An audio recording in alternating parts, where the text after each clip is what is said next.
Instead of kindness, congratulations, and compassion, some individuals choose the path of mockery, cyberbullying, and public humiliation simply because of the Islamic names given to the children.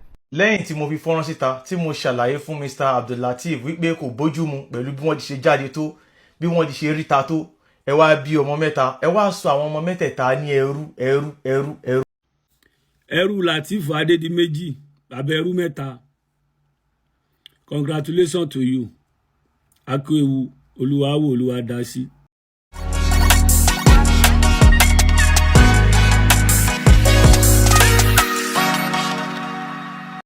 Ẹ̀yin tèmi ẹ káàbọ̀ padà sórí ìkànnì Ọpẹ́yẹmí ọmọ Adé TV lẹ́ẹ̀kan sí gbéborùn làwa máa ń ṣe níbi tó bá jẹ́ gbà àkọ́kọ́ yín leléyìí ẹ má gbàgbé láti fẹ́ràn fọ́nrán yín ayé yín máa dábẹ́ ṣe fẹ́ràn ẹ̀yẹn kí ni mo mú wá fún yín lónìí gbẹ̀gẹ̀dẹ̀ máa gbiná o ṣe tẹ̀ ti gbọ́ wípé Abdulateef ìyẹn ẹ̀gbọ́n tèmi láti Abẹ́òkúta àbọ̀dá Láti àwọn èèyàn ń pè wọ́n lọ́tún lósì wípé bàbá ẹrú ṣé wàá mọ̀ nǹkan tó tún wá ṣẹlẹ̀ ni gbẹ̀gẹ̀dẹ̀ ti gbiná bẹ́ẹ̀ ni wọ́n wá ń wá pé àwọn èèyàn yìí wọ́n ti pè wọ́n lẹ́jọ́ o ǹjẹ́ tí ẹ fẹ́ rí wò bí ẹ̀yin tèmi ẹ máa bá wa ká lọ nínú fọ́nrán yìí kẹ́ lè mọ bí wọ́n ṣe kọ lẹ́tà sáwọn DSS àti lọ́ọ̀yà àti gbogbo ènìyàn wípé this is a defamation of name cyberbullying ẹ̀yin tèmi tí rí nǹkan kan ẹ máa bá wa ká lọ kẹ́ lè mọ bó ṣe ń lọ. Lẹ́yìn tí mo fi fọ́nrán síta tí mo ṣàlàyé fún Mr. Abdulateef wípé kò bójúmu pẹ̀lú bí wọ́n ti ṣe jáde tó, bí wọ́n ti ṣe ríta tó, ẹ wá bí ọmọ mẹ́ta, ẹ wá sọ àwọn ọmọ mẹ́tẹ̀ẹ̀ta ní ẹrú lárúbáwá. Mo wá rí ọ̀pọ̀lọpọ̀ àwọn èèyàn tí wọ́n ń sọ pé ṣé Ògún ni kán sọ ni, ṣé Ṣàngó ni kán sọ ni. Ibẹ̀ ni mo ti mọ̀ wípé ẹ̀sìn ó ti da àwọn èèyàn wa, ó ti dà wọ́n ní ọpọlọ rú. Ẹ̀sìn ti bà nǹkan jẹ́ mọ́ wọn lára. Wọ́n ti gbàgbé wípé Allah tí wọ́n ń sìn èrè àwọn lárúbáwá ni. Mo mọ̀ wípé ọ̀pọ̀lọpọ̀ èèyàn ni kò mọ̀ torí pé ọ̀pọ̀lọpọ̀ èèyàn ni ó tẹ̀lé ọ̀rọ̀ àwọn àfáà tí wọ́n sọ pé Allah ni Ọlọ́run àti mọ Ọlọ́run Lódùmarè. Ọ̀pọ̀lọpọ̀ ni kò mọ ìyàtọ̀ láàrin Ọlọ́run Lódùmarè, àwọn òrìṣà àti àwọn irúnmọlẹ̀. Wọn ò mọ ìyàtọ̀. Nígbà tí Mr. Lateef wá wò ṣùnṣùn tó bá sọ ọmọ wọn ní Ògún tí wọ́n sọ ọmọ wọn ní Ṣàngó, ó lóore, ó níláárí, ó nítumọ̀ ju kí wọ́n sọ ọmọ wọn ní ẹrú lárúbáwá lọ, nítorí wípé Ògún, Ṣàngó, Ọbàtálá ó ń fi hàn wípé ọmọ Yorùbá ni wọ́n. It tells his story where he came from. But ẹ wá wò ṣùnṣùn ẹ wá lọ sọ àwọn ọmọ ní ẹrú lárúbáwá. Eléyìí gbẹnu tọ́ o ẹ̀yin tèmi ẹ jẹ́ ká mọ nǹkan tẹ́yin rí sí abala yìí ní abala ìránsí ìyẹn comment section ẹ jẹ́ ká gbọ́ nǹkan tẹ́ ẹ rò wípé ǹjẹ́ orúkọ tó ń wà la lè sọ àwọn ọmọ wa àbí orúkọ àwọn Arabic yẹn ní wọ́n ní orúkọ lárúbáwá ni ǹjẹ́ orúkọ lárúbáwá ni àbí nǹkan tó bá tiẹ̀ ń wà ní ká sọ àwọn ọmọ ẹ jẹ́ ká mọ nǹkan tẹ́yin rò ní abala ìránsí. Ibẹ̀ ni ó jẹ́ ká ti ronú wípé kí ni ó ṣe orúkọ tọ̀dọ̀ tiwa. A ní Adéwálé, a ní Adékúnlé, oríṣiríṣi orúkọ tó rẹwà tó jẹ́ orúkọ Yorùbá. Wọn ò sọ ọmọ wọn, wọ́n wá sọ ọmọ wọn ní ẹrú lárúbáwá. Ẹ̀yin èèyàn wa, ẹ̀sìn Islam kò wá bá wa ṣeré o.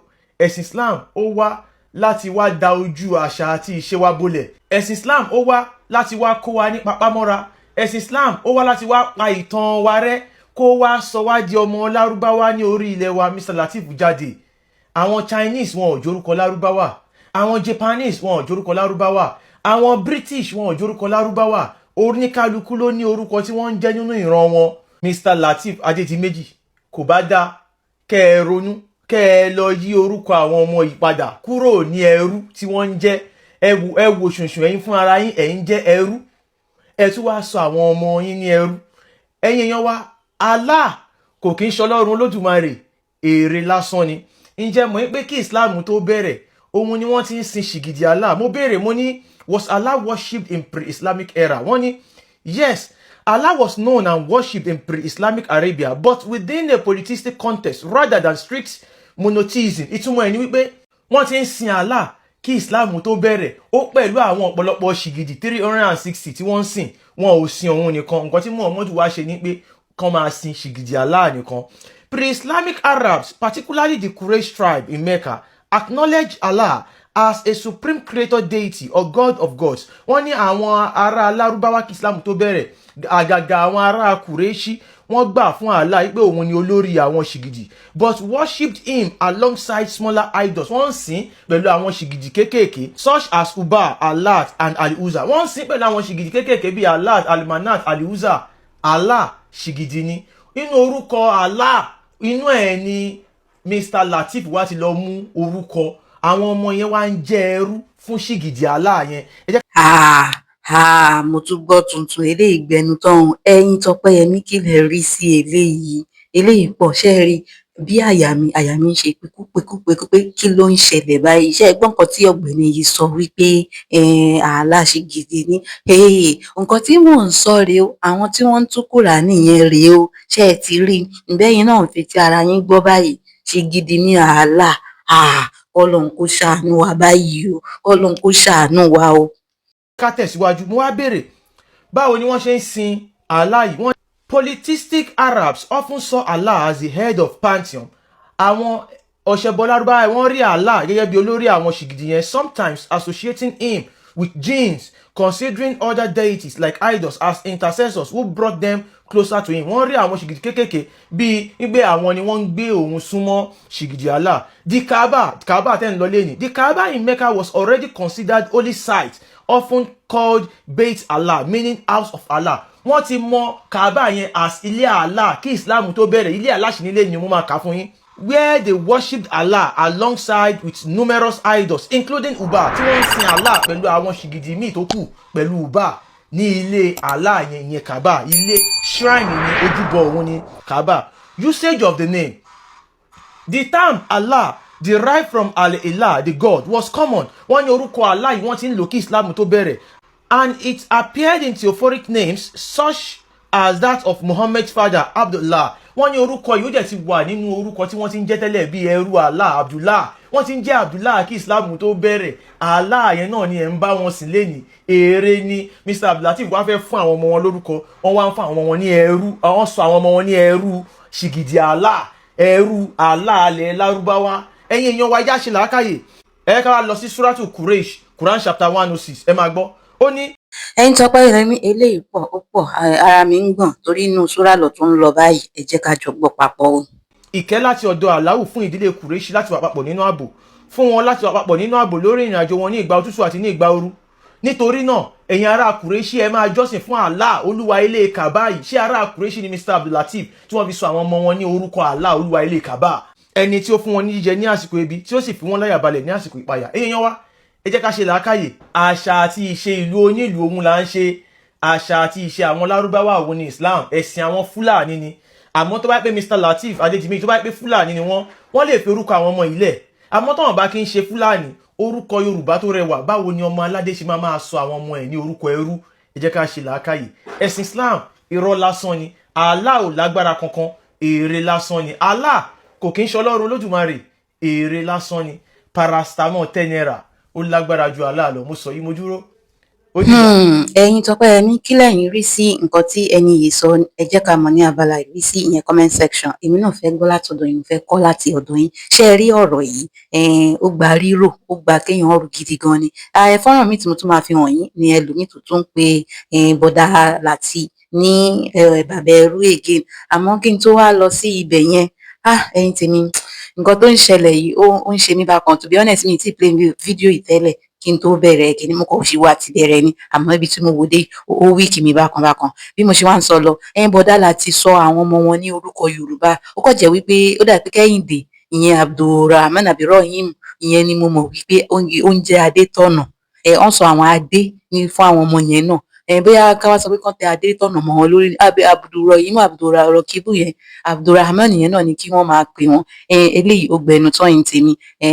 Ẹ wo ibi tẹ́sìn lọ ní ìsìn ìjà ẹ̀sìn ọlọ́màjẹ̀ ká rí Nàìjíríà báyìí o. Ẹ̀yin tèmi ẹ máa bá wa ká lọ. Ẹrú Lateef Adedimeji bàbá ẹrú mẹ́ta, congratulations to you. Akíwéwu olúwa wò olúwa dá sí. Ẹ̀mí àwọn ọmọ ní ogun àní gbòòrò wọn kiri agbára Elédùmarè. Bàbá ẹrú mẹ́ta, bàbá ẹrú ọmọ bàbá ẹrú mẹ́ta, bàbá náà ẹrú. Lateef Adedimeji kò nǹkan tó ṣe ò make sense. Nǹkan tó ṣe kò make sense. tó bá fẹ́ gbọ́ fact lẹ́nu Àkànbí ọlọ́ba ibi tójú láde yìí ó wá bímọ bẹ́tà wọ́n sọ wọ́n ní ẹrú so kàwé ni àbò travel yìí láyé ẹ̀ torí tó bá kàwé travel náà is part of education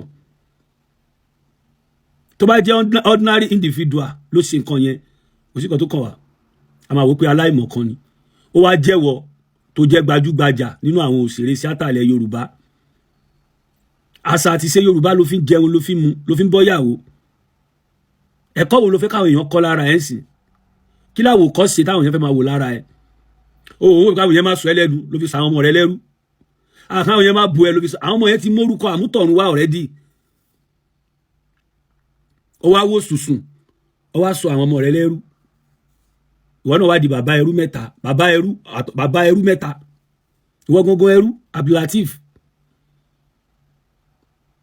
ẹ jí ká lo làákàyè wa ẹ jí ká ronú orúkọ is part of identity orúkọ ẹni ló máa fi ń dáyàn mọ̀ àwọn òyìnbó tá à ń wò yẹn ọmọ Ọ̀tàló ọmọ Germany tó bá pàdé orúkọ náà fi ń dára wọn mọ̀ o tọmọ Amẹ́ríkà pẹ̀lú ọmọ France bá pàdé ara wọn orúkọ náà fi ń dára wọn mọ̀ o torí òyìnbó ni gbogbo wọn tó bá ti béèrè orúkọ wọn lásán wọn ti mọ ibi tí wọn ti jọ wá now gbogbo wa tá à ń jẹ orúkọ Lárúbáwá ń sìn báwo lọmọ Haúsá ti fẹ́ dọ́mọ Yorùbá àti fẹ́ dọ́mọ Haúsá yàtọ̀ sọmọ Yorùbá báwo la fẹ́ dọ́mọ Fúlàní mọ̀ yàtọ̀ sọmọ Yorùbá ìgbà tẹ́ bá wà ní market téèyàn kan lọ wáyé ni pé Abdulateef tí Lateef Fúlàní dẹ̀ tó bí 100 nínú ọjà èwo lẹ fẹ́ kó dáhùn. Níbi bíbá ìmú gbà wípé orúkọ la identity lóòótọ́ òótọ́ ni la fi máa mọ̀ pé ọmọ Yorùbá délé ọmọ Haúsá délé ọmọ Ìgbò délé àmọ́ torí ó bá jẹ́ orúkọ Yorùbá náà ó ṣeé ṣe kí orúkọ yẹn kó papọ̀ nínú ọjà náà ẹ mọ̀ ó ṣeé ṣe kí Ọpẹ́yẹmí pé bíi mẹ́ta ló máa ní rárá Ọpẹ́yẹmí tí ó fa 1-1 rárá Ọpẹ́yẹmí pupa rárá Ọpẹ́yẹmí dúdú bẹ́ẹ̀ ni ó ṣeé ṣe bẹ́ẹ̀ kí orúkọ máa papọ̀ ìyẹn tiẹ̀ kì í ṣe kinní náà bọ̀ níbi tí wọ́n ti sọ wípé identity yẹn lóòótọ́ ni ó ṣeé ṣe ó dáa ipe láti dára wa mọ̀ wípé ọmọ Yorùbá ni ọmọ Haúsá ni ọmọ Ìgbò ni. àbí tí gbogbo wọn bá dáhùn lẹ́ẹ̀kan náà wàá ṣe máa túùsì pé Abdulateef yìí ni mò ń pè Abdulrahman yìí ni mò ń pè Abdulgafaru yìí ni mò ń pè gbogbo kan tá a bá ń ṣe ẹjí ká ronú nípa ẹ̀ orúkọ níjánu ọmọ orúkọ dàbí identity wa ni kò sí kó dàbí identity name is an identity fún gbogbo orílẹ̀-èdè fún gbogbo àṣà àti ṣe.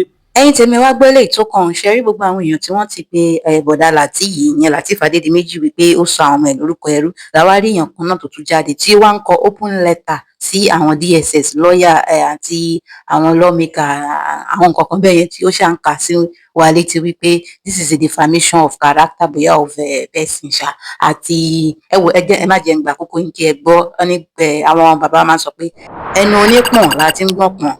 Letter to Interpol, Nigeria Police Force, DSS, and Nigeria Immigration Service. In the name of Allah, the most merciful, the most compassionate, there comes a time when silence begins to encourage oppression. For years, many people prayed alongside this family and celebrated their journey while hoping that Allah would bless them with children. By the mercy of Allah, that blessing eventually came. Alhamdulillah. However, instead of kindness, congratulations, and compassion, some individuals choose the path of mockery, cyberbullying, and public humiliation simply because of the Islamic names given to the children. This open letter is therefore written as a peaceful call for accountability, respect, religious tolerance, and responsible use of social media. Subject: petition against alleged cyberbullying, religious intolerance, defamation, and character assassination targeting Lateef Adedimeji and his wife Adebimpe Mo Bimpe. To the International Criminal Police Organization Interpol, the Inspector General of Police, Nigeria Police Force, the Department of State Services, DSS, the Nigeria Immigration Service. Dear Sir, Ma, I write this letter with deep concern regarding the ongoing alleged cyberbullying, harassment, emotional abuse, and character assassination directed at popular Nigerian actors Lateef Adedimeji and Adebimpe Oyebade following the joyful announcement of the birth of their triplets. After several years of waiting, prayers, emotional struggle, and hope, Almighty Allah blessed the couple with children. Alhamdulillah. Ordinarily, this should have remained a moment of gratitude, celebration, compassion, and respect for the family privacy. Unfortunately, certain individuals on social media allegedly turned the occasion into an avenue for mockery, hate speech, cyberbullying, and attack against both the innocent children and their parents.